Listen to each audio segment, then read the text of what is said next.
Première session de l'Assemblée populaire nationale, un nouveau départ pour la Chine. La première session de la 14e Assemblée populaire nationale s'est déroulée du 5 au 13 mars au Grand Palais du Peuple de Beijing.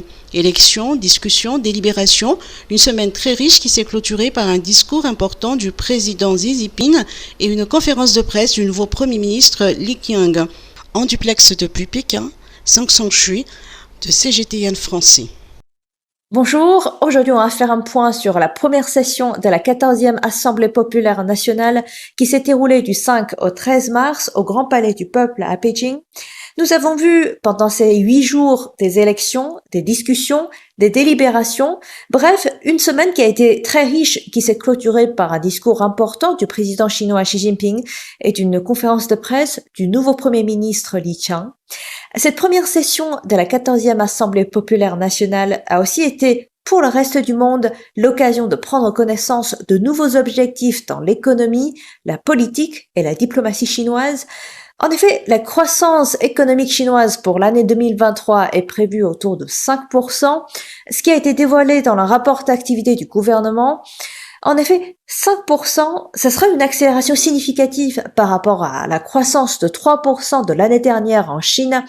Et plutôt dans cette année 2023, nous avons vu également qu'il y a de nombreuses provinces et aussi des villes qui ont annoncé un objectif de croissance de 5 à 5,5%. Ces perspectives reflètent la confiance de la Chine dans sa capacité de se remettre de l'impact de l'épidémie de Covid-19 et ceci laisse également une grande marge de manœuvre pour les politiques monétaires et budgétaires ciblées visant à soutenir l'économie réelle plutôt qu'à inonder le marché de liquidités.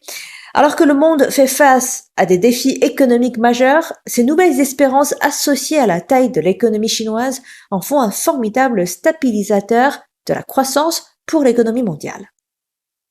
Même si l'avenir aujourd'hui s'annonce prometteur, le travail de stabilisation de la croissance économique ne sera pas aussi facile ni pour la Chine ni pour le reste du monde, compte tenu de nombreux facteurs d'incertitude et d'instabilité.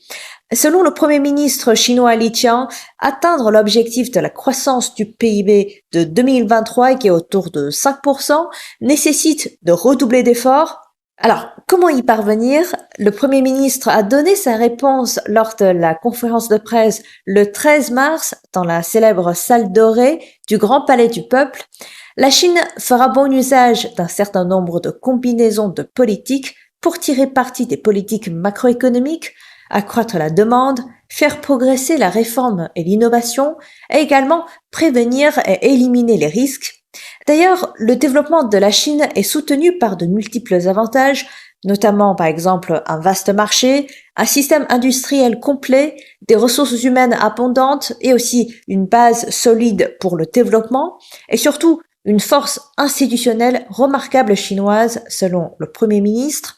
Donc, compte tenu de tous ces facteurs, espérons que le meilleur reste à venir avec la croissance chinoise.